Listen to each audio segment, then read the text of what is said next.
Apologize profusely about our late coming this very morning. I think we're about 3 or 4 minutes late. As you can imagine, things are happening all over the place. I was actually taking a call. I was about to start and a very critical call came in. I had to decide if to take that important call or to commence. I opted to take the call and come to you a minute or two late, and I do apologize for that. From the bottom of my heart, I apologize. Please do forgive me. But we are here, we are live, we are direct, and I can assure you that the whole world is listening. All our platforms are go. I understand that we are simulcasting on all our normal platforms. There are no issues. And this morning, we are going to commence our prayers. I told you we're going to read the book of Psalm from number 1 to 150, all of it. By the time we finish this very process, I will tell you precisely the reason why I asked you to do it. It is something that I have done for very many years. That is how spiritually the enemies cannot overcome us, because I dwell upon it all the time. I want all of you to understand very, very clearly and unequivocally that what we are doing is of the Spirit. And unless you are in the Spirit, you will never, ever understand it. Allow me to say good morning, good afternoon, good evening, and good night to some of you, because this very broadcast this morning, as always, is going out to the entirety of humanity. Mankind is listening. Every intelligence agency in Abuja, they are listening right now. In every government house, including the council house, where they are listening, because they know here is the citadel of truth. Here we preach the gospel of redemption without any apologies whatsoever. Tell your friends, your brothers, your sisters, your relatives, no matter where they are around the world, as long as they are in possession of an internet-enabled device, they should be able to listen to us.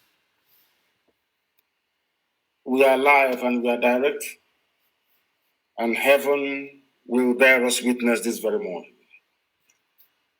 I had earlier intended to make this an interactive session, but it's not going to be possible because I'll be back again live on air tomorrow. Because we need to dispel the myth, the lies, and the subterfuge of the enemy. We must remain very, very consistent and awake to our responsibilities, or else the enemies will overwhelm us. Even though we are praying to God Almighty in heaven to help us, I know that Chukwukika will only help those that help themselves, and this morning, that is what I must make each and every one of us to understand. We must help ourselves, not just praying for the sake of praying. We must do something tangible to make sure that that comes to pass. My name is Mazi Nnamdi Kanu. I am the leader of the largest mass movement on the face of this very earth, the indigenous people of Biafra, IPOB for short. I am the director of radio, Biafra and Biafra television, and by the very special grace of God Almighty in heaven and no other, the servant of the wonderful people of Biafra. This morning we are going to pray as it is usual, but I'm going to pray starting from today from the book of Psalm, Psalm number 1.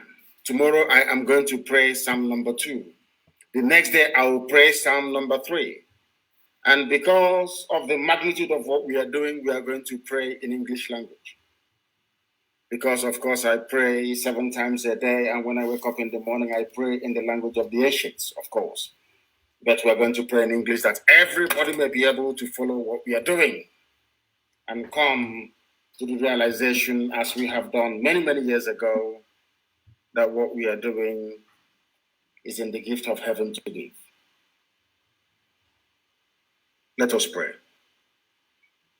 For you have said, O Lord God Almighty in heaven, through your servant David, that blessed is the man that walketh not in the counsel of the ungodly, nor standeth in the way of sinners, nor sitteth in the seat of the scornful. But by his delight is in the law of the Lord, and in his law doth he meditate day and night.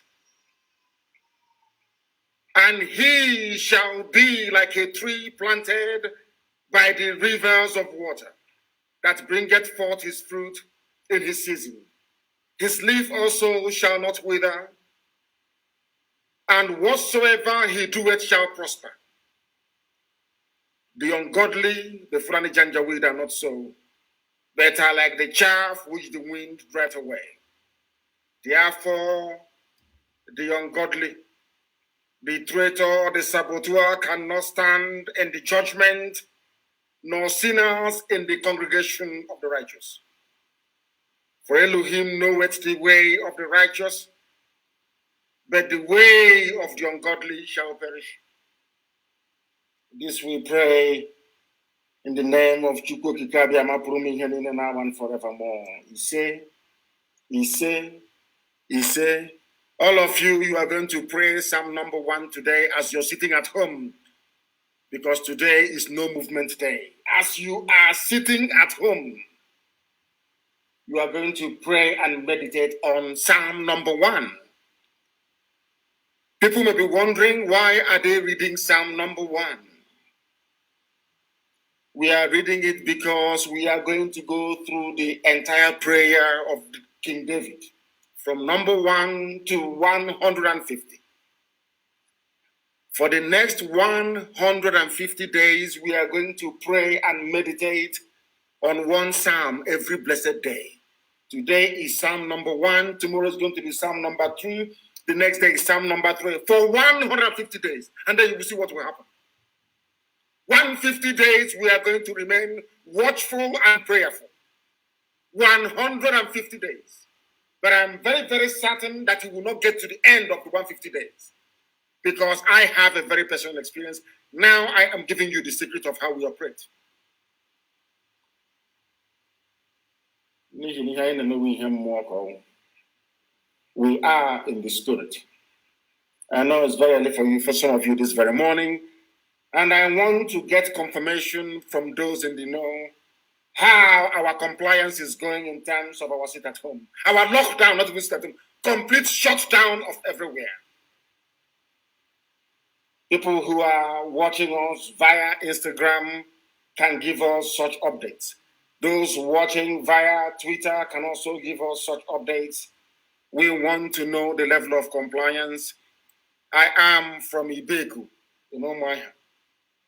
known for our stupidity and hopelessness when it comes to the issue of Biafra, not minding that in my village, in my father's compound, was the last Biafran headquarters before our eternal leader, Chukwu, left for Ivory Coast. Omoahia people are known for their stupidity and idiocy. And I want to know this very morning if they are complying or not. I want to know their level of compliance this very morning. I want to know what is going on, because they are very foolish.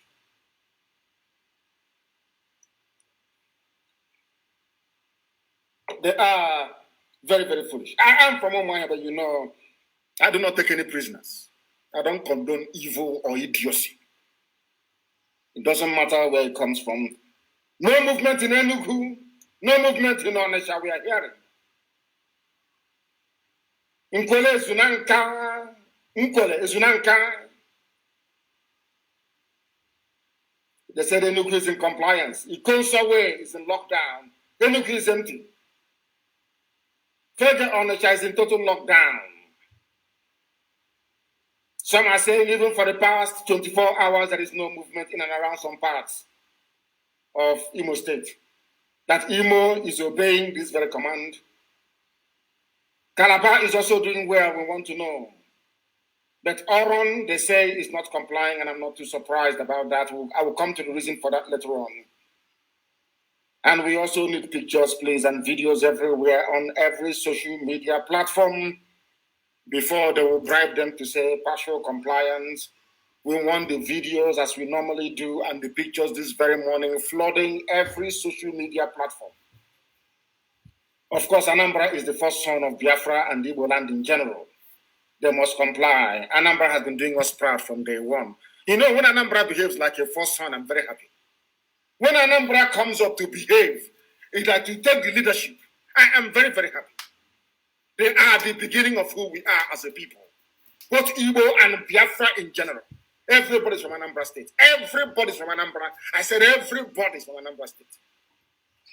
So when they take the lead, I am very, very happy, as it should be, because they are number one.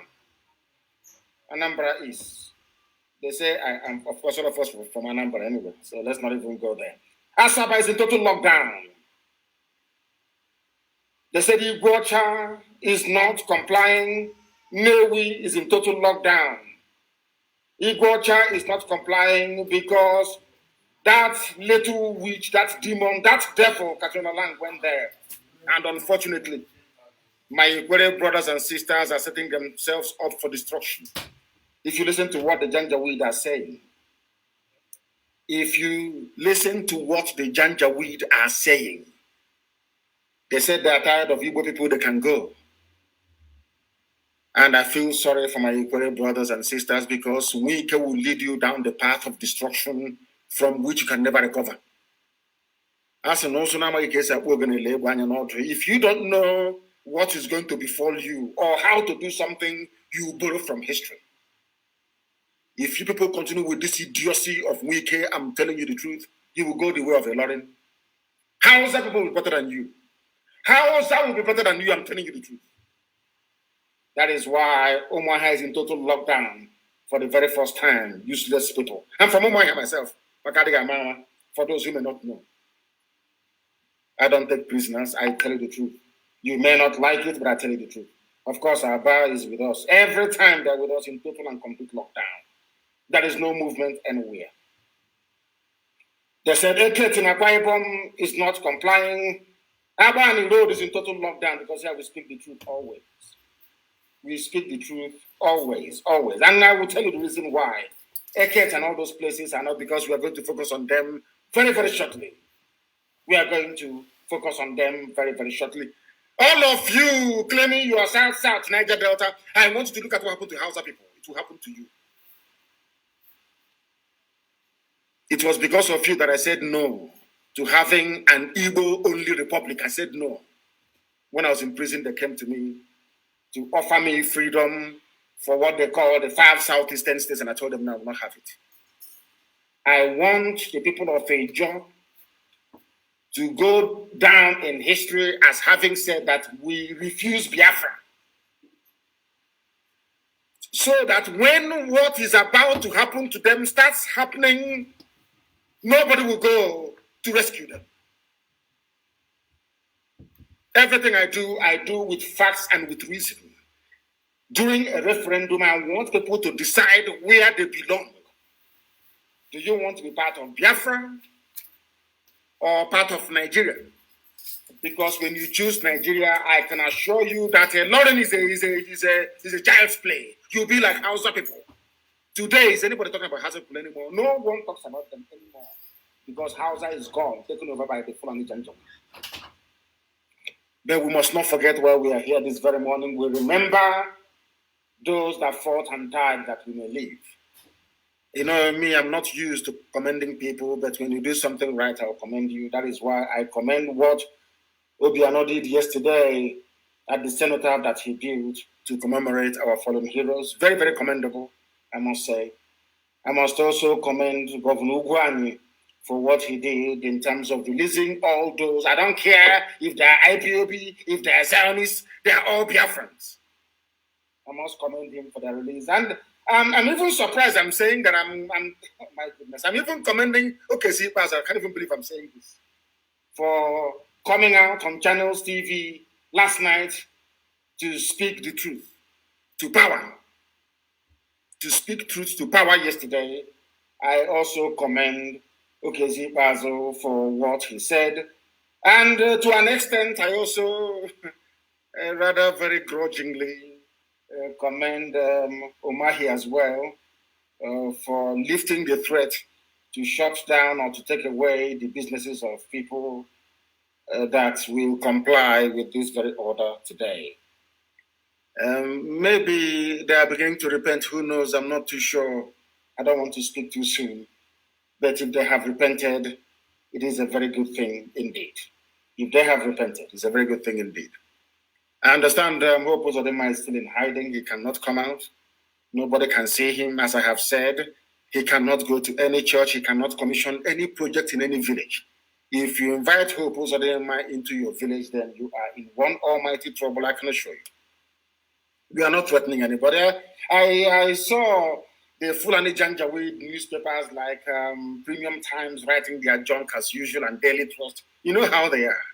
They think because they have the commanding heights of the media, because they have all the money in the world, they can bribe Google, they can buy off anybody, they can bribe CNN. They think because of that, their own version of the truth is what the world is going to accept. But we are teaching them a lesson that we are an army of journalists. IPOB all over the world, we are an army of journalists. And these vagabonds can never, ever defeat us. This very day, we remember the courage, the bravery of the class of 67 to 70. It is because of them that we are sitting at home this very day all over Biafra land. I call them the bravest of the brave because they did something that no other army in the world has been able to do. Not even Leonidas' 300 Spartan soldiers that meant Xerxes, an army of over 1 million men, and held them for weeks to allow the other Greek city-states to rally round and come in defense of their land. I said, not even the immortalized 300 of Sparta were able to do what we did between 60s, or what our fathers did between 67 and 1970. I want to put it into context so you understand. Biafra War was the Third World War, unofficial Third World War. It was the only time that a capitalist power in United Kingdom, Britain, and a communist power in USSR came together in order to kill and stifle the hopes and aspirations of a very tiny country called Biafra in West Africa. For the very first time in the history of man till this very day. Because capitalism and communism is like oil and water. They never converged.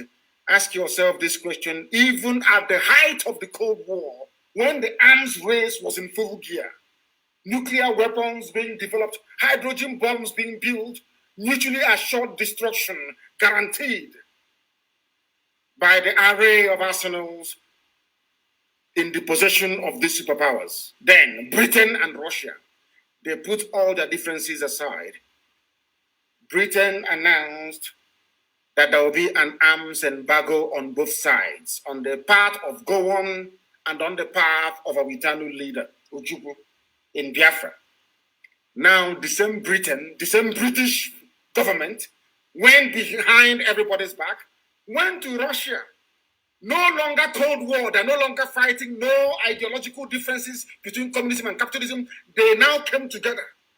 Britain convinced Russia. The same thing they did to Trump when Trump was in power. Britain convinced Russia to join them. Britain did not ship arms direct. Of course, the latter did. Britain never shipped arms direct to go on. Instead, they told Russia, we will give you part of the oil, but please ship arms to go on. Russia supplied all the MiG fighters, all the heavy weapons to Nigeria. Nigeria did not make anything. At the same time, the same thing they're doing today, the same thing that U.S. ambassador is telling you that America is now patrolling the maritime, they will not patrol the Sahel, the desert, where Fulani terrorists are operating. No, they will not do it. They are in the sea, in Biafra land, in the Atlantic Ocean. The same thing they did then, they are trying to do now, to enforce air, land, and sea blockade. Biafra was blockaded. Unfortunately, some Yoruba people went with them. You know me, I speak the truth. I don't care. I tell you the truth always. Some Yoruba people were convinced into going with Fulani to kill as many Biafrans as possible. Or should I say, to kill as many Igbo people as possible. Understand this. Britain did not stop there. Britain went to OAU then, now AU, and convinced most of them that artificial colonial boundaries must exist. Are you following what I'm telling you this morning? Britain convinced African people that the boundaries that they themselves, white Europeans, created in Africa must be defended at all costs. On the floor of the chamber of OAU in Addis Ababa, they were debating it. That what Ojukwu was fighting for is a return to the traditional way that black African people lived before the white man came. That is right. Julius Nyerere said that Ojukwu was right. Huford Berners said Ojukwu was right. Omar Bongo said Ojukwu was right. The rest said, no, he's not right. We must keep the artificial colonial boundaries of our colonial masters. Are you following me? Somebody's in Croatia.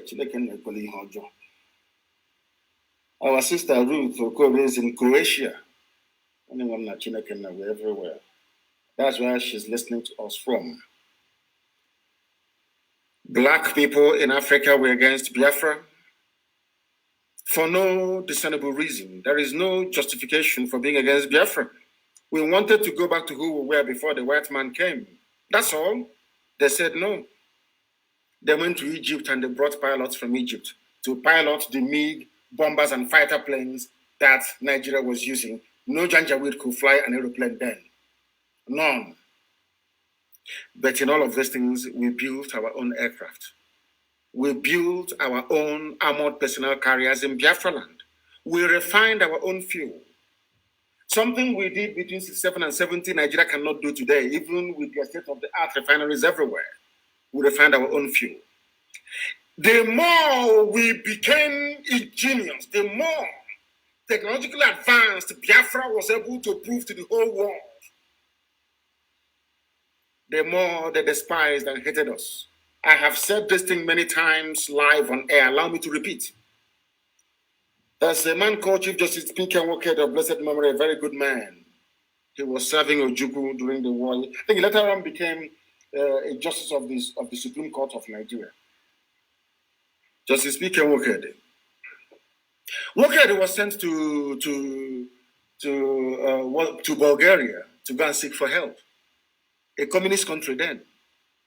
On getting to Bulgaria, he was discussing with the Bulgarian government officials about how to support and help.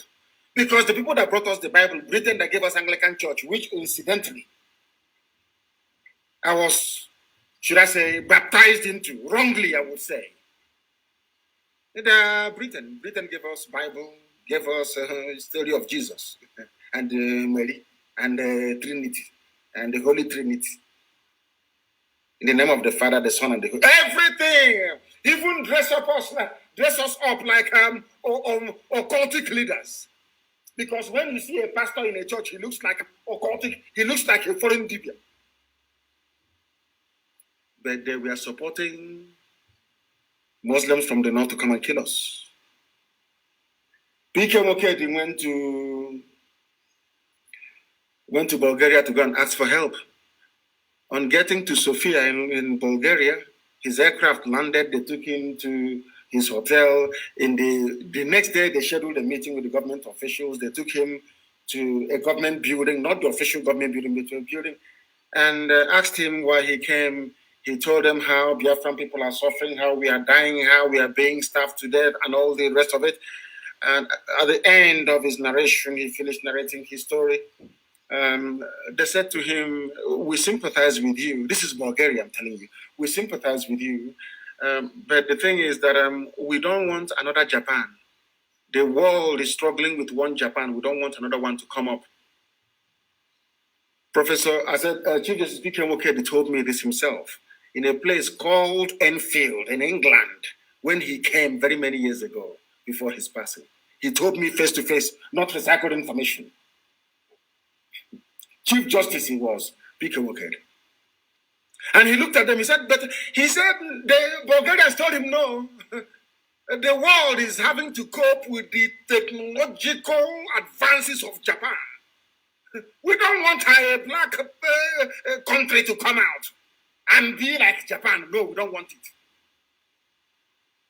He left after 4 days. It dawned on me that the conspiracy against Biafra is global. It doesn't matter how many petitions you write, how many letters you write. It doesn't matter how many of us they kill. The world would not respond. They will not listen.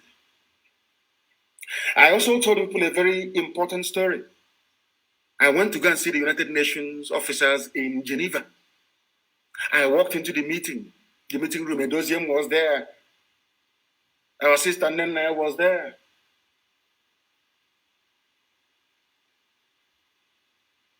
Kanonta, my brother, was there. And a few other people. And I believe Uzwaka was there as well. We went into this meeting, asked all these people, we went into this meeting with the United Nations in Geneva. The room, they lined up, the various departments, they were all there. They asked me to present my case. I presented a very compelling case for Biafra.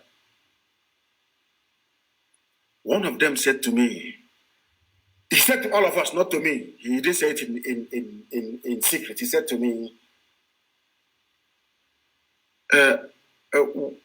where is it at any time in New York, this was UN offices in Geneva that we went to, he said to me, where is it any time Biafra is mentioned in any meeting at UN headquarters in New York, everybody will get up and leave the room.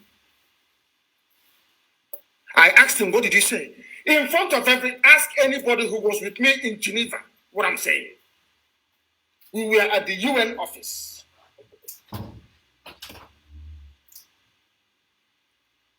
Thank you, my dear brother. He said lockdown is the senior brother of sit at home. That what we are experiencing right now in Biafra land is lockdown. Lockdown, not sit at home. Complete and utter. If you see cockroach, you stamp on it. No living organism should move from one place to another. At the UN, they said to us, in broad daylight, I think maybe around 3:30 in the evening, in broad daylight, anytime we discuss Biafra, what they are doing to you people at the UN office in New York, everybody will get up and walk away. And then I went back to London. And I started praying before I traveled to the US then. I think this was in 2019. I was attending this meeting when my mother's body was in the morgue in Germany. My mother's body was in the mortuary, and I was attending all these meetings on behalf of Biafra. You can imagine somebody who just lost his mom going and making a very compelling case for Biafra, and them coming out and telling us that the whole world is against us. And my mind went back to what Israelites must have gone through, or the Jews of Europe must have been through, or Jews, in fact, in the entire history, the same thing. Hatred for no reason. People hate Israel for no reason, for no discernible reason. The same way they hate Biafra, for no reason. I was asking white people, what did we do to you? They said, because you are the light of black people all over the world. If we allow Biafra to stand, the world will come to an end. Because everything white people know, you people, you know it as well, and you can do it. They don't want black people to manufacture an aircraft. They don't want to hear the story that a black nation somewhere, one obscure black nation somewhere in a rainforest is manufacturing a car. I didn't say assembling a car. I said manufacture. Before you can manufacture a car, you need to go and dig out or import steel. You need to shape it. You need to carve it in a foundry. You need to build the engine block yourself, not import it from China and assemble. No. They don't want any black nation to do it. They don't want any black nation to have a viable economy. And should Biafra be allowed to stand, that is what is going to happen to the entire black world. And they do not want it. They are whites, they are God. You are black, you are nothing. You are the Lucifer, you are Satan. So you are nothing. So that is the global conspiracy against Biafra. And why am I saying this? So that our people will be very, very careful. We are surrounded by enemies, both real and imagined. The battle for the liberation of Biafra is being fought in the spiritual realm as well as in the physical. People will hate us for no reason. Or should I say, because we are blessed. We are the children of God Almighty in heaven. That is why they hate us. Anybody who is loved, even in your family, if your father doesn't love you or loves your sister or your brother more than yourself, you become very envious. It's natural. That is the reason why. Now, what I'm trying to say to ethnic nationalities in Nigeria, excluding the visitors who are the Fulani people that have today turned into our oppressors, is this. Biafra is here to liberate each and every one of you. We are not here to take over any territory or conquer anybody, not at all, heaven forbid. Because Israelites are us and we are Israelites. I want you to go back to the Bible for some of you that actually study the scriptures. You will see that anytime the Israelites want to go to war, God will say to them, go to that place, conquer it, defeat them, and come back. Don't take their land. Don't even take anything that belongs to them. Do you know that is how our land is structured? Nobody can say that we went to war to take a land that did not belong to us. Every other major tribe or ethnic group in Nigeria went to war of conquest to conquer other people. We never did. People that never went to war, never conquered anybody, are the ones who are being accused of being domineering. The Yoruba nation you see today are made up of very many subgroups. Ijebu man is different from an Oyo man. An Oyo man is different from an Elaje man. Different. But because of the existence or the expansion of the Oyo Empire, all of them came under one rulership and one. The Igbo man never did the same thing. The Igbo people, we are numerical in number to such an extent that they could have conquered anybody they wanted to. But in our land, if you go from Ibeku, Moaha to Ahohu, Moaha, or you go to Olokoro, or you go to Ikuanom, or you go to Obakala, let's assume that Ibeku people want to start a conquest, yes? You go to Obakala and you ask Obakala people, come and join us. Let's go and conquer Ahohu people. They will tell you that you're drunk. They will not join you. Because we are the people that practice the purest form of republicanism. The purest form of it. We are the only advanced civilization in the world not to have a king. Even Israelites begged God to give them a king. And he gave them Saul. And he said to them, you have abandoned the Lord your God in heaven to guide and to lead you. You want flesh to be your king? I will give you flesh to be your king. And you will suffer. And he gave them Saul, and they suffered. But in the land of Biafra, the land of the ancients, we said nobody can be king over us. Only God is king. That is why we name our children Chibweze. Only God is king. Now you understand it. People with this type of mindset cannot conquer anybody. Because I can't go to Mbisa and say to Mbisa people, come on, let's go to Ihiama. Let's go to somewhere around naked to go and conquer them. They will tell you they're not going. Go and sit in your house and be a king with your wife and your children, not over us. That is why the only thing we know to do in life is dialogue and consensus. Some of you did not understand that was the reason why Okezi Bazo had the guts to say what he said yesterday on Channels Television. That you cannot defeat an ideology. Who doesn't know that? You can't defeat it. Do you know that Christendom got to Rome? Nero and all the powerful rulers of Rome tried to kill as many Christians as possible to subdue Christianity. I want Fulani Janjaweed to understand. That is why we don't give a damn what you're doing in our land. All the extrajudicial killings, all the massacre, it only makes us stronger and more radical. And all this stress of we are going to crush them. You have not crushed Fulani Janjaweed. You have not crushed Fulani Yetialam. You have not crushed Fulani bandits. A whole Nigeria is working with ISIS. This is something that Biden needs to know. If Obama will let him know this. It doesn't matter how many people you kill in our land. Those who survive, those that will survive your pogrom and your deal will become 1,000,000 times more radicalized. Look at Imo State today because you killed Ikonso. That is why Hope Uzodinma cannot come outside again. If the zoo thinks they are going to win this very battle, they are dreaming. And as I said, at the end of this, Fulani Caliphate will be sacked from Sokoto. Put my words down on paper. They'll be sacked from there. Those that fought for us and defended our land fought with nothing for 3 years against the whole world for 3 years. Henry Kissinger was begging President Nixon. These people, they are Igbo Jews, try and help them. Kissinger was waiting for green light from the UK. Britain kept saying, we have a special relationship with America. America, please don't intervene. It's our former colony. Remember the agreement we had. We can give them flag independence, but in actual fact, we're still controlling them. That was what happened to Africa. Independence. They only gave you flag independence. You are not free in Africa. You are never free and can never be free until Biafra is free. Now, do you understand what I'm saying? Until Biafra is free.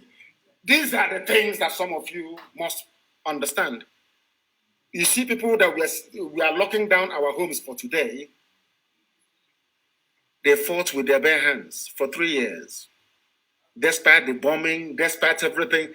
It was at the end of the war that Nixon now said that had Biafra held out for 6 more months, that America would have come in.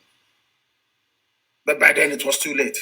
By then, all the saboteurs have assembled themselves in Lagos and Nnamdi Azikiwe, as we have today. You know, there was in Lagos and Abuja writing their epistle and talking rubbish about rubbish nonsense through honor.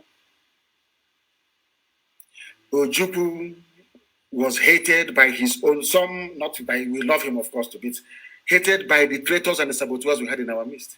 They were in Lagos as they're doing now, writing and talking rubbish, claiming one Nigeria. My happiness is that their villages are under siege, some of them. All those that fought against Biafra today, they are suffering. Every ethnic nationality in the zoo that joined hands to fight against Biafra, today they are under the curse. And they're feeling the pains. As I told you many years ago, everything we suffered in Biafra, they are all going to experience it. Is it not happening now? Of course it is. That is why at the going down of the sun and in the morning, we will remember them. 67 to 1970. We will remember them. And do not forget, even after this program, you're going to pray over and over Psalm number 1. Tomorrow we pray Psalm number 2 for 150 days. Elohim should bear us witness. People have been saying that Fulani people invaded Ebonyi State. The killings took place in Benue State, actually, but it is our people, Izi people, that should have been in Ebonyi State. But Nigeria made them northern Nigerians. So when a Janjaweed is talking from Sokoto, he is also claiming our people, Izi people of Ebonyi State, that they carved into Benue State. I hope you're paying attention. For those who don't understand why we are fighting this very war to liberate our land. Our people are part of the North. So when they say in northern Nigeria, there are Igbo people who are northern Nigerians. Can you believe such rubbish? Do you see why I had no respect for Nyawodo? He was a learned man. He went to school. He can speak very fine grammar. And I said to him, how can you be your Hanese President General and there are Igbo people as part of northern Nigeria? How is that possible? In Kogi and in Benue State, how is that possible? If I am to be the Ohanese President General tomorrow, heaven forbid, of course, I will make sure that every Igbo person comes under one umbrella until you say you're not Igbo. You see, people are in Benue State and are being massacred. The name of the community is Ubo Enyim or Wete in Ado local government area of Benue State, not in our own Ebonyi State.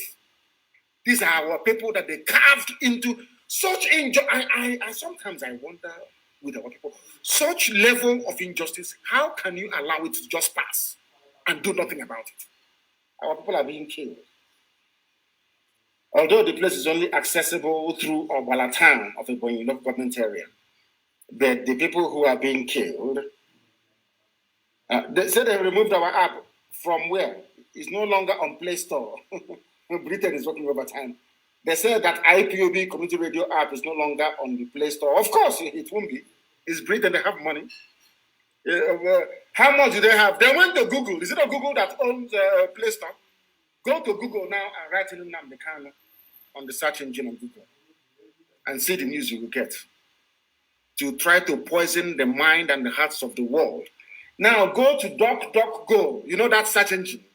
Go to Bing, another search engine. Go to Firefox. Go and type in Nnamdi Kanu. Compare the results. You will see everything on Google is bad news. To portray me as a terrorist. To portray me as a killer. Because Fulani, they are controlled by El Rufai. They have over $30 billion war chest to keep Nigeria one and to be milking all of you. The Chipo Kikadian is fighting for us. And they can never win. They've removed it from Play Store. And I'm not surprised. This was what I want people to understand. That these things we're encountering today was exactly what they did between 67 and 70. Before Britain kills you with their Fulani slaves, they will first demonize you. That is their classic. I read in Britain, so I know what I'm talking about. I know them very well. They will first demonize you. That's what they do. Very clever. A very clever move. They will first demonize. They will use the media. They will demonize you. They will demonize you. They will demonize you. So that when they come to kill you, nobody will be asking after you. Very clever plan. And that's what they're doing now. Do you know how I knew this? You know, some of you just go through history, you don't do your research. I do research. You know, when they kept calling Ojukwu secessionist, you did this, you did that. I kept wondering. When it occurred to me that this is how Britain operates, I went back to Aburi conference to go and do my research. It was during the research that it occurred to me that Ojukwu did not actually start the war. It was Nigeria that started the war by firing the first shot at a place called Gekem. If I'm not mistaken, do you understand? Ojukwu went to Aburi to go and negotiate restructuring. Now listen carefully. It was the same Britain that said no to restructuring. Because Britain was afraid that with restructured Nigeria, if you take Nigeria back to the regions, the likes of Dr. Michael Obara and Wolowo and all the rest of them will continue to grow the economy of the South. Because as at 1964, 1965, 1966, Biafra land, the East, had the largest and the fastest growing economy in the whole world. Dr. Michael Obara, may your soul rest in the bosom of the Most High. Dr. Michael Obara had the fastest growing economy in the whole world. He was growing the economy of Biafra at the rate of 40% every blessed year. Britain wanted to stop it. Are you listening to me? Britain wanted to stop it. That was the reason for the war. Britain went and convinced a few other people that things are not working very well in Nigeria, that there must be a coup. Britain, MI5 engineered the coup, claiming that if they overthrow Tafawa Balewa, they will appoint Awolowo as the head of state. Are you following me? That was how we ended up in this trap today. Everything that happens in the zoo, they look for an Igbo man to blame. That's what they do. It was Britain that inspired the coup.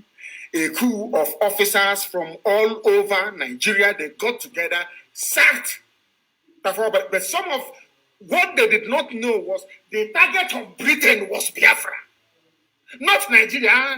Their target is to stop the economic miracle of Dr. Michael Okpara.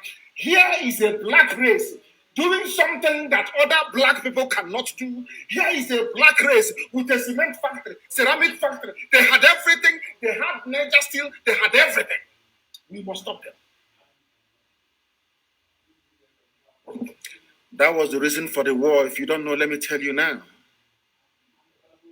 That was why they had a coup. That was the reason why. Thank you very much for correcting us. They said that Radio Biafra app is still there. Please do not bring us fake information. Please, I beg of you. Are you following what I'm preaching to you this morning of the 31st when Biafra land is under lockdown? Are you listening to me? Britain demonized to kill.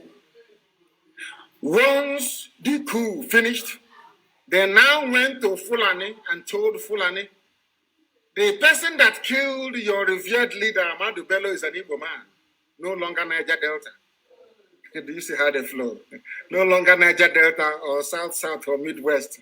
He's an Igbo man that led the coup, Zobo. Therefore, pour out your anger on Igbo people in the north. They killed 3,000 officers. Everything is in three. We fought the war for 3 years. They killed 3,000 Igbo officers. I wouldn't say just say Igbo, the entire Eastern officers in the north. During the initial program in Kanu, they killed 30,000 people. At the end of the program in the north, they had killed 300,000 people. Are you following me? All Britain wanted was to remove Dr. Michael Okpara from power in the East because the Eastern economy was doing so well. Understand this very clearly. And they succeeded. That is why our people should be very, very careful who you listen to and what you do with what we are trying to accomplish. You must understand this very carefully, please. You must understand this very, very carefully. Because our people don't quite understand what is going on or what these vagabonds have in store for them. Are you following me this morning? Are you following me this morning? We are remembering our heroes, so I have to tell you, I have to put everything into context. Everything. Everything into context so you understand it very clearly. Britain wanted to destroy Biafra, that's all. And for them to destroy Biafra, they couldn't come straight maybe to bomb the house where Dr. Michael Okpara was living. They couldn't do anything. They saw that we are progressing everywhere, in every parastatal, in every ministry. We were there. We were there. That is something that they realized and they had to stop us. They tried and they tried and they tried and they tried until they succeeded. They convinced him, Zobo, you must have a coup. Can't you see how the man is talking? He came here, he was talking only about the North. He didn't talk about you. You people must do something. And they went and they did a coup. Britain now stood on that very coup to plot our elimination as a race. What Britain had in mind was the extermination of the Igbo race, to exterminate us from the face of the earth. But God intervened, and now they're trying it again. That was why they killed Gulag in Owerri. Why do you think they killed him in Owerri? People, you see, I keep saying to journalists in Nigeria, you people are part and parcel of the problem. After politicians, the next set of vermin you have in Nigeria are the journalists. You know, as soon as Katrina Lang said she was going on leave, my mind told me that something could be fishy. Something horrible is about to happen. And it has happened. It happened, you know what it didn't it?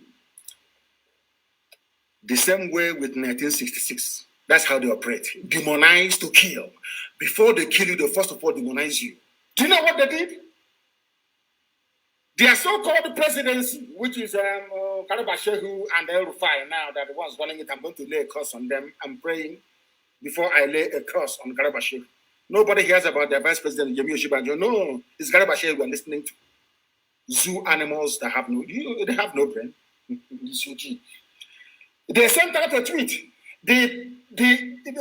Suggesting that Gulag was killed by IPOB and ESN in Owerri. Listen, that's how they go. Exactly what they did to Nzobo. But don't that Nzobo fell for it. We cannot fall for such gimmick. This pathetic Nigerian president, so to speak, which is Garba Shehu and El Rufai, said that Gulag was killed by people who are determined to undermine the unity and territorial integrity of Nigeria, which means IPOB. That's what they're saying, a whole presidency of Nigeria. Now, Gulag was killed. Was it on Sunday morning or was it Saturday evening? I don't quite know. How can you, in a matter of hours, you have now decided to tell the world that you know those that killed him? Exactly what Tinubu did in Lagos. IPOB is planning to bomb. IPOB bomb. Exactly, because what Katrina Lang said to them is, you must focus on demonization. You people don't read between the lines, but I do. When that demon, that devil that works for MI5, Katrina Lang, she was the one that was against Robert Mugabe. All the time that Britain had issues with the freedom fighter Robert Mugabe, do you know who was in Harare? Katrina Lang, the same woman. Anywhere she goes to, trouble goes with her. Anywhere she goes to, death must come. That's how she operates. Do you know that this woman went to Iguacha to go and see Wike, that prodigal son, that idiot? He said, from what I'm hearing, it is serious. The security agencies. The woman never talked about the massacre of innocent people inside Obibo. The reason why Biafra genocide has not been recognized the world over is because of the United Kingdom government, British government, because if you investigate that very genocide, they will be implicated. The reason why the Nigerian army, believe you me, can come today and decide to carpet bomb the whole of Biafra land, nothing will happen. Despite having an idiot like Osuji in ICC, is because Britain calls the shots. They will decide which cases these people hear and do not hear. Because if you are a low-ranking officer at ICC, I've been to ICC before, and you raise the issue of Biafra, you'll be sacked. Your manager will call you into the office and pay you to lose your job. You people don't understand that we have very powerful enemies. That is why you must be well disciplined. If you want Biafra, which I know we all want, believe you me, we have to be disciplined. From the men in the bush to the average child on the road, there must be discipline. Without discipline, our enemies will keep undermining us. Do you know when Katrina Lang said she was going on holidays, I knew something was wrong. So it didn't shock me when I heard yesterday that, was it 2 days ago, that Gulag was shot in nowhere. Ask yourself this question, why would IPOB want to kill Gulag? Who is he? Do you know what the papers in Nigeria have been writing, even including Sahara reporters, of all people? Premium Times, Daily Trust. They said Nnamdi Kanu issued a sit-at-home order starting from Friday, the 28th. Do you see how they lie? Do you see how journalists, how black people, you people are evil? Do you see how black people lie that I said that the sit-at-home will start on Friday, the 28th? Go to Premium Times, Fulani newspaper, you will see it there.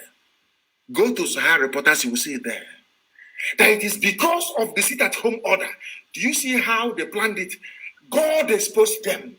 They wanted to kill this man on a Sunday, so to speak. I think he was killed yesterday, if I'm not mistaken. Do you know that they wanted to kill this man on the day of the sit-at-home? Not knowing that Chukwuka Abiyama is merciful, I shifted it to today being Monday. Do you see how it works? They want, can you imagine if they had any sense? Do you see how God works? If they had any sense at all in their brain, they would have waited to kill him today. He was assassinated by Monguno, El Rufai, Garoba Shehu. The person that planned this assassination and cemented it is the British High Commissioner to Nigeria, Catriona Lang. They planned to kill him in Owerri, of all places. They planned to kill him during our celebration or remembrance of our heroes. So they will blame it on IPOB and then start killing Igbo people in the north. It's a very simple game plan. Very, very neat and clean. But you know, as they say where we come from, please, I don't know who's going to interpret, not right. Because our hands are clean. This man told us about his killer before they killed him. And I'm going to play his voice for you. After playing his voice, I want the wife of Gulag, Ahmed Gulag, to demand the telephone records of the husband. After all, the record conversations in the zoo. Madam, go and look. Ask MTN, your husband has about 3 phones. He has about 3 phones. Yes, about 3 phones. Ask all the networks he's using to give you his phone records and his text messages. There you will see the killers of your husband. But it is not IPOB. Let me tell you what the man said before they killed him. The reason why they killed him, to tell you how evil they are. The reason why I know that Britain is behind this is the way they play. I know they must demonize you. To kill you, they first demonize you. That's how they do. It was this same woman, Katina Lang, that demonized Robert Mugabe. Demonized him before the war. The same woman. They sent him to come and do this. That was why they formed BBC Igbo. What was the great BBC Igbo? The Katina Lang came to work hand in hand. But they refused, or I wouldn't say refused, they failed to understand that our people are naturally intelligent. Biafran people are by nature very intelligent. They can tell when they're trying to deceive them. Let me play you the voice of the man, Ahmed Gulag, that they killed. And in this very clip of his, you will hear the name of his killer that they want to pin on Nnamdi Kanu. But I pray 7 times every day. This God I worship, if he cannot protect me, then what am I doing? What is he doing as God? They got the dates wrong. If they had killed him today, they would have blamed it on me. But they got the dates wrong. And they never knew that this video will come out. This is the reason why you must work very hard to ensure the disintegration of Nigeria. Nigeria is an evil enclave. Let's listen to the man that they killed and wanted to blame it on Nnamdi Kanu and IPOB. Let's listen to him.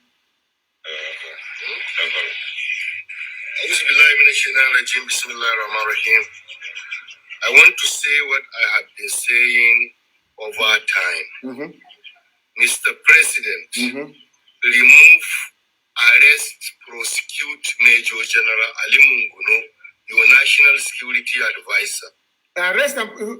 So this is Ahmed Gulag asking their so-called president to do something. To do what? What are you asking the president to do, please? The man they killed in Owerri, blaming Nnamdi Kanu, IPOB, ESN. The man that they themselves killed. That is the name of the man that killed him. He's about to mention. Listen. Mr. President, remove, arrest, prosecute Major General Ali Munguno, National Security Advisor. Munguno. He is corrupt. He is clueless. He don't have the interests of Nigeria and Nigerians at heart. And that Munguno is a hypocrite. Yes. If he is the NSC, yes, and he think he have available power within him, let him arrest me. He is corrupt, he's a thief, he's a problem to the security of this country. Thank you. If people are afraid, I'm not afraid. I'm not afraid. Gulag. He said he's not afraid. Munguno is only busy stealing the monies. They killed him because he accused Monguno, the National Security Advisor of Nigeria, of corruption. He said, I'm not afraid of you. I don't care what you're going to do. This man called Gulag did not even trust Hope or the man he put in power in Imo State. He did not trust him. That was why he left his hotel without telling any security operative, because he felt that Monguno was on his trail. That was why there was no siren. He took a simple taxi because he feared for his life. Is it that simple? It's not common sense. If a high-ranking APC official can visit a place and refuse every security protocol, it's because he is afraid or in fear of his own life. Have we ever had any encounter with Gulag to make him be fearful of his life? No, is the answer. The person that killed him is here. The person that killed him, he has mentioned his name. But Premium Times, Sahara Reporters, Punch newspaper, Daily Post, these are evil black people writing rubbish. Evil men and women claiming they are journalists. Evil people whom we are going to. The man mentioned his killer. Told you who killed him. But you are so determined because of you want to serve your British masters. You are so determined to put it on IPOB. Okay, I don't know, Nama. You people are evil. Oh my God. I want our Hausa service to translate this very broadcast into Hausa language and play it for Hausa people. We don't know who this man is. He's inconsequential. He's a nobody to us. Intellectually, he's not a force to be reckoned with. I never mentioned his name before because I don't know who he is. But you see, do you see how God will always save us if our hands are clean? He will always come. Do you see how God, in his infinite mercy, told these murderers to kill Ahmed Gulag on a Sunday? Do you see how it works? Our sit-at-home lockdown is today. That's the only thing that saved us.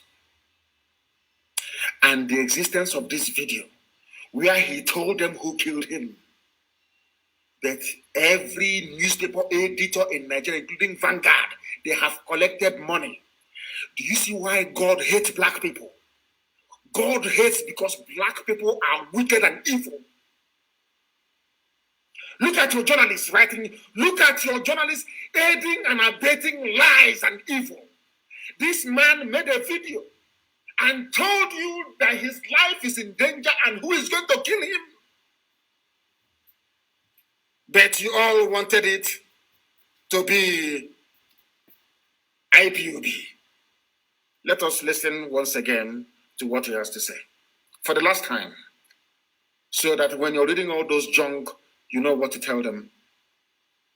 Do you see how they want to incriminate us and tag us bad people? If you go to Google now, type in Nnamdi Kanu, you will see there that I killed Ahmed Gulag. They are all in it together.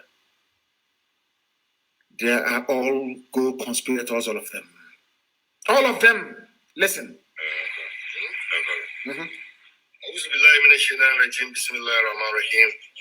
He prayed. I want to say what I have been saying over time. Mr. President, remove, arrest, prosecute Major General Ali Monguno. That's the man that killed him. Ali Monguno is the man that killed Ahmed Gulag. Simple and short. Why is it that Nigerian journalists are trying to pin it on IPOB? Why? I'm asking them. Yoruba journalists, why are you people this evil? What type of demon created you people? You have no soul and you have no conscience. Oh God, let's continue listening. Your national security advisor, he is corrupt, he is clueless, have the interest of Nigeria and Nigerians at heart. And that Munguno is a hypocrite. If he is the NSC and he think he have available power within him, let him arrest me. He is corrupt, he's a thief, he's a problem to the security of this country. If people are afraid, I'm not afraid, I'm only afraid of God. He is saying because he knows nobody can say that I am not afraid if his life is not in danger. Nobody can say that. But that's what he said. Let's continue listening. Because Munguno is only busy stealing the monies meant to protect us. That is it. And the better for you, Mr. President, remove Major General Munguno. Is the most useless NSA ever produced in the history of Nigeria. Thank you very much. Are you listening? Now, they used Hope Uzodinma to kill him. Hope Uzodinma was the one that lured him to away. Hope Uzodinma, like one more. They used him to lure this man to away. This man was afraid of his life. That was why he refused the police escort. He refused the army escort. He used ordinary taxi. He knew his life was in danger. That is where they want to blame IPOB and ESN. Do you see how evil these people are? How evil they are. But we must continue. We must continue. Because it's the right thing to do. It's the right thing to do.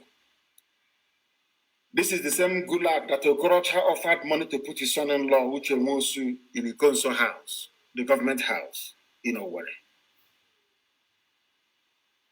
The same gulag. All of a sudden, it's IPOB. They chose to assassinate him. They wanted to kill two birds with one stone. We can kill him and also rope IPOB into, because they could have killed him in the north. They could have used ISIS to kill him, of which Ali Monguno is a staunch member of, the National Security Advisor of Nigeria. These are people stealing money now. These are the people stealing money. I was told that some parts of Enugu are not complying. Maybe Enugu doesn't deserve to be the capital of anything in this life. Enugu people, you don't deserve to be. How you became the capital of Biafra, I don't even know. Very disgraceful. Very, very disgraceful. No wonder some of you were going to school in Enugu when we were still fighting a war in 1969 and 1970. You were going to school in Enugu. I want Enugu to be locked down immediately. I want Enugu locked down. It means an order. I want Enugu to be locked down. The city itself to be locked down immediately. And there was to remain and the Janjaweed to my useless people. Lock Enugu down immediately. That is why Fulani can come and kill you at also one, kill you at a Nimbo. You do nothing. You do nothing.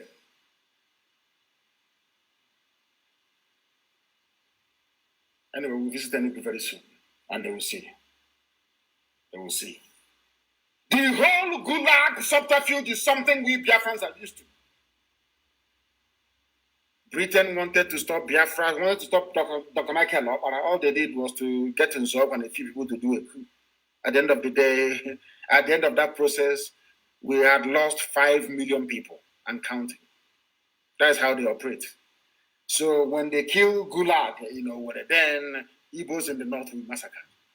But thankfully, Hausa people have said they are no longer interested in doing the bidding of the Fulani Janjaweed. That's why there's been no killings all this while. Now the Hausa people understand that I, Nnamdi Kanu, I'm also fighting for them. They understand it very clearly.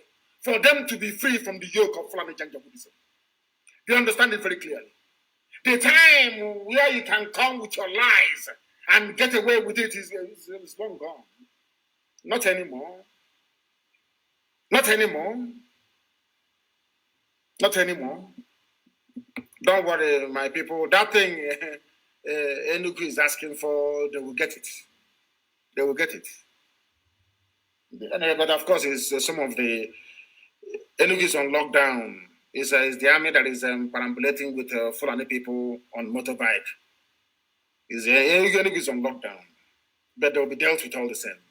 they will be dealt with. Anywhere that this very order is being flouted today in our land, that place will be dealt with. I assure you. I assure you. There is something I want to point out this very day.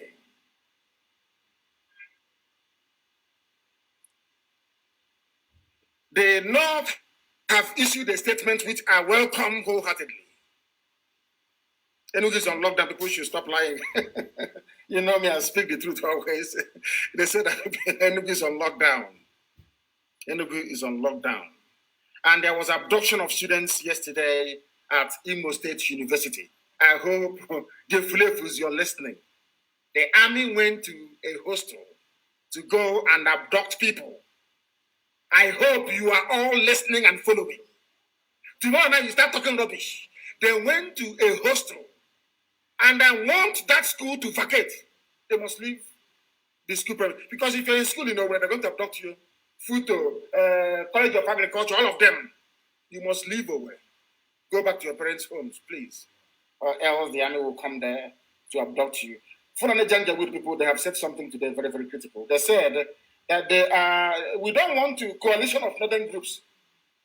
We can no longer continue to coexist with people of Igbo. Hallelujah. In fact, I'm kneeling down now.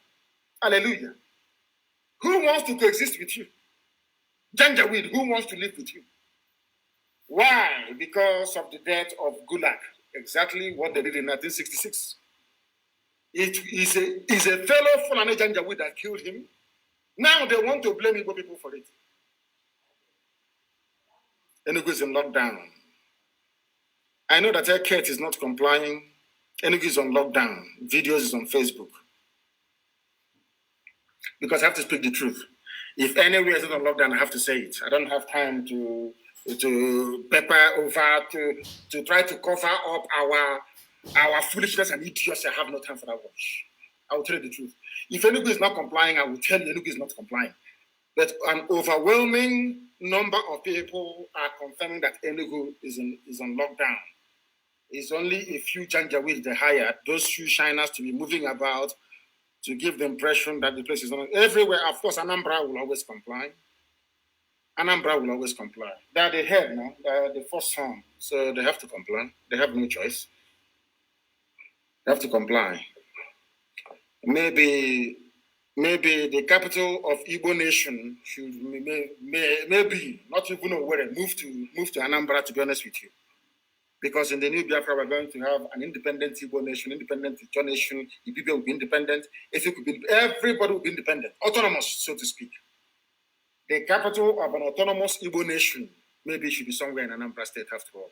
Maybe we're making mistakes all this while. They're trying to take it somewhere else. It should be somewhere in Anambra.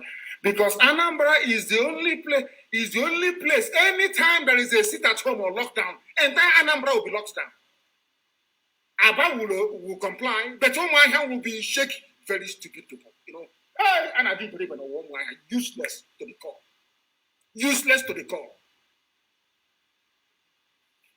Maybe we should go back to our origin, which is Anambra State. Maybe Anambra should host the capital of a new Igbo nation. I'm telling you the truth. Because they always comply.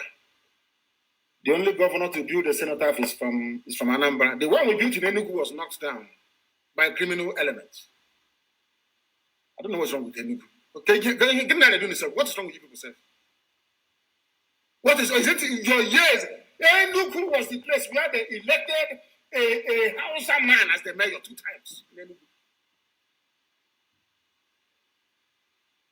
God forbid. God forbid.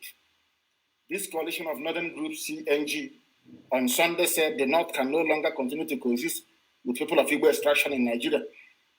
CNG said the assassination of Ahmed Gulak, a former aide to Jonathan in Imo State, was an indication that the North can no longer coexist with the South. Look at it. But the man told you that you Northerners that killed him. He came to Owerri. Those are the men invited him to Owerri. How can we know where he stayed? Who is he to start with? Is he an important man? He's not even important. Why should we want to kill him?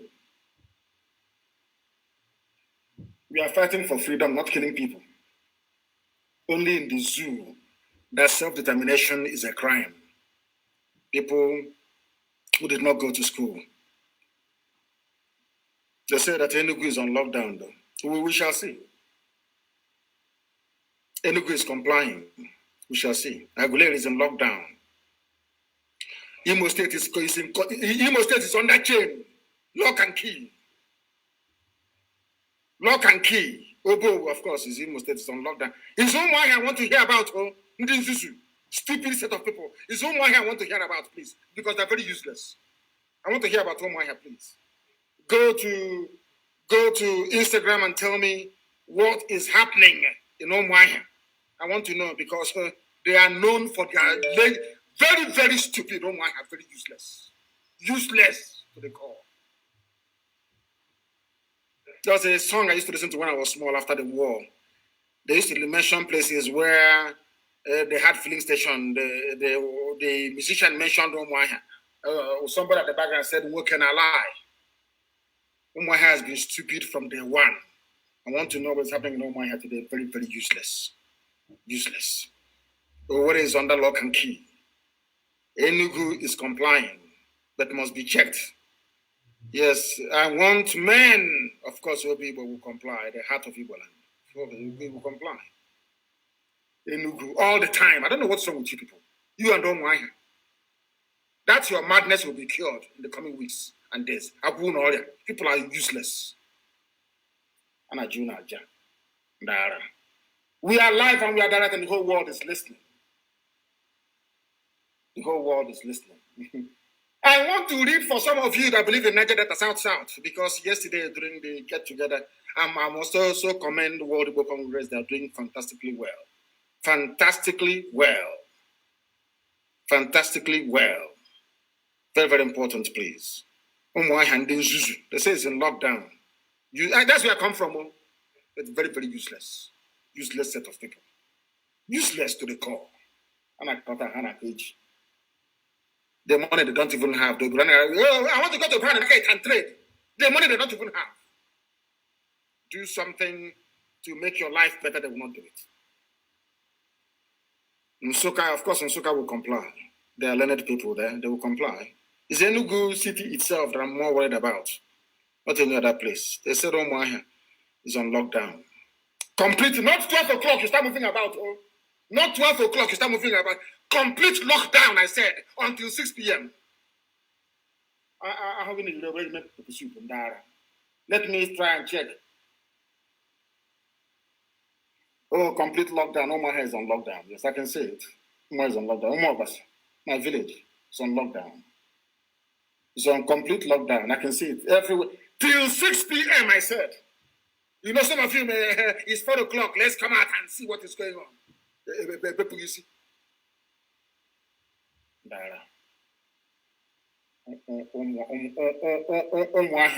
And their stupidity.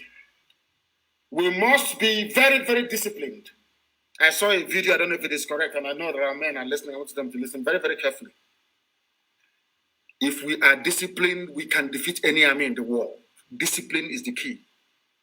I saw a video, you know me, I don't hide anything, about people dragging bags of onions from a trailer. If we get the name of the owner of those goods that some people we are vandalizing, IPOB will pay them the value of a trailer load of onions. I will pay it. We are not doing what we are doing to become lawless or uncontrolled. You know me, I don't condone any act of criminality. I cannot condone it. If you know the name of the person that owns the trailer of onions that was vandalized, bring it to my attention and we will pay them back in full. That nonsense cannot happen again.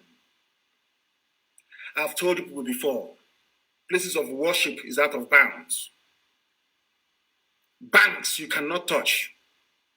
You cannot steal anything belonging to anybody. You cannot. If you steal something belonging to somebody, be it a bag of onions or tomatoes or yam or whatever it is, regardless of who the owner is, I don't care who the owner is. If you steal anything in the course of this movement, people are going to die as a result of it.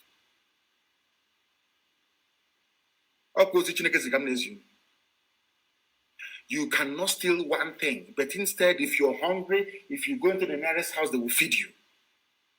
That scene that I saw of a trailer being vandalized carrying onions is a disgrace to our struggle. And I'm going to find those who are responsible for that rubbish and will be dealt with. And I want the name of the man that owns those onions. They will be refunded in full by tomorrow morning. We don't engage in lawlessness. If after the investigations we discover it was the zoo police, you know, that's what they're doing now.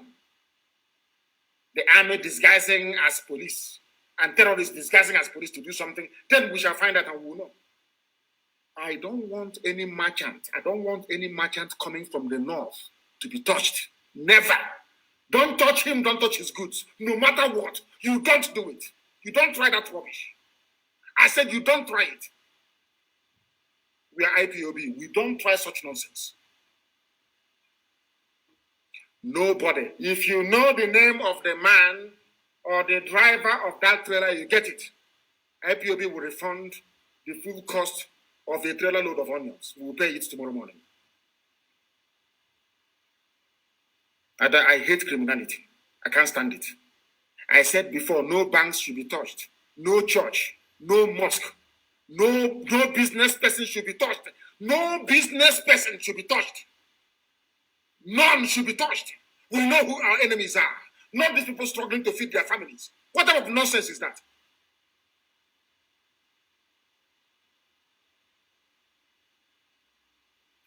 We cannot touch people who have done nothing to us. That's not how we roll. Do not touch people doing their legitimate businesses, regardless of where they come from. You cannot touch them. Please. So when something happens, we can investigate very quickly and find out. If not that we know who we are, do you think we would have found out that it was Monguno and Britain that killed Ahmed Gulag? You know what? To make it appear as if it is IPOB, so they can start killing our people. You don't understand that? We cannot give our enemies room to demonize what we are doing. That is why we cannot condone any criminal act. We cannot. And by tomorrow, we are going to repay a full lorry load of onions.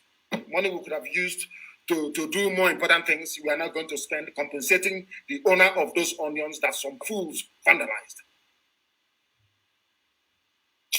My goodness. There was something that my brother said, Tompolo, that I want to read out for people of South, and Niger Delta to understand very clearly. I want to quote him verbatim what he said. The states that make up Niger Delta and why they so-called anybody. If you agitate, if you say I want an Ijaw nation, I can understand that, and I respect it, because after all, in the new Biafra, Ijaw is going to be it's going to be an autonomous nation anyway, with their own flag, national anthem, and everything. If you say I'm agitating for a BBO nation, I can understand that. But anytime you say I'm agitating for Niger Delta, then you need to explain this to me, please. I'm going to read what our brother said, Tompolo. I have not heard from him in a long time. He now gave a statement, and I welcome it, of course. Now, he said, and I quote what Tompolo said, the continuous running of the Niger Delta Development Commission, NDDC, by a sole administrator at the instance of the Minister of Niger Delta Affairs, Senator Akpabio, is undemocratic and anti-development, hence unacceptable to the people of the region. The people, I continue to, I said I'm quoting him verbatim. What I'm reading now is what Tompolo said. The people of the region are averse to a one-man show in a commission that is supposed to attend to the developmental needs of 9 states, namely Abia, Akwa Ibom, Bayelsa, Cross River, Delta, Edo, Imo, Ondo, and Rivers. This is from our dear brother, government, Tompolo. He has listed for you the states that make up Niger Delta. And in that Niger Delta, Imo, Abia, and also a Yoruba state, which is Ondo. So what are you agitating for? Telling me you're Niger Delta Republic. This is Tompolo, a man that I can actually listen to, not the rest of the idiots. I can listen to this to Tompolo. Tompolo listed the 9 states that that make up Niger Delta. And there you have Imo State. You have Abia, where I come from. So I'm also a Niger Delta. Now, do you see the foolishness of the argument? I'm talking about those who that appeared on a program yesterday talking nonsense about Niger Delta struggle. I am also in that very struggle because according to Tompolo, here, quoted by Guardian newspaper, is here. Niger Delta is made up of Abia, Akwa Ibom, Bayelsa, Cross River, Delta, Edo, Imo, Ondo, and Rivers. That is why to be consistent sometimes is very, very important. Very, very important. Oh, thank you very much. The Onions video was during NSAS. It's not recent. People should stop putting us into trouble for no reason, please. They said the Onions incident is from NSAS, not now. If it's from now, whichever Alhaji that owns it, you would have received the refund tomorrow morning. The full cost of the whole trailer would have been paid tomorrow morning. I'll give the order for it to be paid. Niger Delta people. I'm not saying Niger Delta, no. We Niger Delta people. You believe a warrior, stupidity is a disease. A disease. Look at Iguacha, look at Imo River. We Niger Delta people, including myself from Isama Faruku. You know why? Not minding our previous stupidity when it comes to the issue of Biafra. I'm also a Niger Delta. Government said it here, Tompolo. A brother and a friend I like very much. He's here. Because during the Avengers time, this Tompolo, I'm reading his words today, went to a meeting and gave them the order that the release of Nnamdi Kanu from detention is the #1 demand of Niger Delta Avengers. #1. How can I forget them? That is why I fight for all of us to be free. I fight and I struggle. Anytime I remember what Niger Delta Avengers did, what our brothers did on the high seas, for me, I say we must let us get Biafra first, then everybody can go their way if you want. I'm telling you the truth. Then we must all be free. The #1 demand of Niger Delta Avengers, when a ship was hijacked, everything that they were doing was the release of Nnamdi Kanu. I will never forget. Sometimes I speak in a manner that most of them may misunderstand, but in my heart, every blessed day, I pray for our people from the southern part of Biafra. Let me tell you remind you once again about if you are from these states, you are a Niger Delta. Abia, Akwa Ibom, Bayelsa, Cross River, Delta, Edo, Imo, Ondo, and Rivers, including those in Auchi. Do you know about longitude and latitude, the lines on the imaginary lines we have on the face of the earth to pinpoint where you are? You know your GPS. That's what it uses, the coordinates it uses to find out where you are. Look at where Auchi is. Auchi is a Muslim enclave in Edo. Look at where Okwa is. Auchi is in Niger Delta. Auchi in Ondo. That is why the use of states to try to describe or to try to determine the socio-economic composition of a people is blatantly flawed. That is why there has to be a return to the regions. For those of you who are arguing for this contract, go back to your regions and you see development. That was why Britain destroyed the regions to create states, knowing that states are not viable and can never be viable. I wish him well, my dear brother, Tompolo. Okay, see, as you said, you can proscribe an individual, you can proscribe a group, you can proscribe an organization, but it is difficult to proscribe an ideology. For once, he has spoken as a lecturer. that he is. So, okay, Zibaz, how long have you known this? That we are undefeatable. What we are pursuing, you cannot defeat us. Not now, not tomorrow, not ever. Those of you who are on Instagram, please. On Instagram, please. I need confirmation of where we have compliance and where people are messing up. So we know those we are going to treat. Of course, Auchi is in Edo State. Look at where Auchi is. It's part of Niger Delta. Isn't that crazy? Somebody in Obalu is not Niger Delta. Look at where Auchi is. Look at your map. Auchi is more like north, isn't it? It's more like north. I don't know what they did. Is somebody's asking why can't Niger Delta Avengers resume their job? It's because they listen to politicians. Once you listen to a politician, you're gone. Once you listen to them, you are finished. You are finished. Our people must be guarded and disciplined at all times, please. No criminality or ill discipline will be tolerated. If you attack any business or goods belonging, I don't know, if I say it now, people start burning their businesses down, asking for compensation from IPOB. I'm not going to go any further. You must know that the zoo you are in, they are very good when it comes to propaganda, please. Very, very good. We cannot afford to give them any space or room to portray us in a bad light, please. We must be very, very careful. We must not give our enemies any reason whatsoever to tarnish our image. Fulani terrorists in the bushes and those in uniform are our main targets. You must understand this very carefully. If this gulag thing doesn't work, they will bring somebody else to kill, to blame it on IPOB. I told you they will burn our markets in Lagos. They burnt Ladipo. Was it yesterday they burnt Ladipo? Because I exposed Alaba, they now went to Ladipo. It's Tinubu that is doing it. Bola Ahmed Tinubu is the one doing it. Any day we retaliate now, people will start talking rubbish.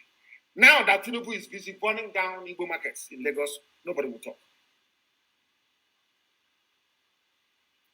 Please, very, very important. There is a video in circulation, one idiot trained by the zoo police to claim he was part of ESN before. We must be very, very careful. I don't believe in mentioning names, but something came up. We had somebody before that put the lives of our people in danger. His name is Uche Lionheart. Anywhere you see him, you should arrest him and hand him over to the nearest ESN command. He was a deep mole within our structures and is directly responsible for the deaths of very many gallant fighters within us. He was an informant for the zoo security agency for some time now.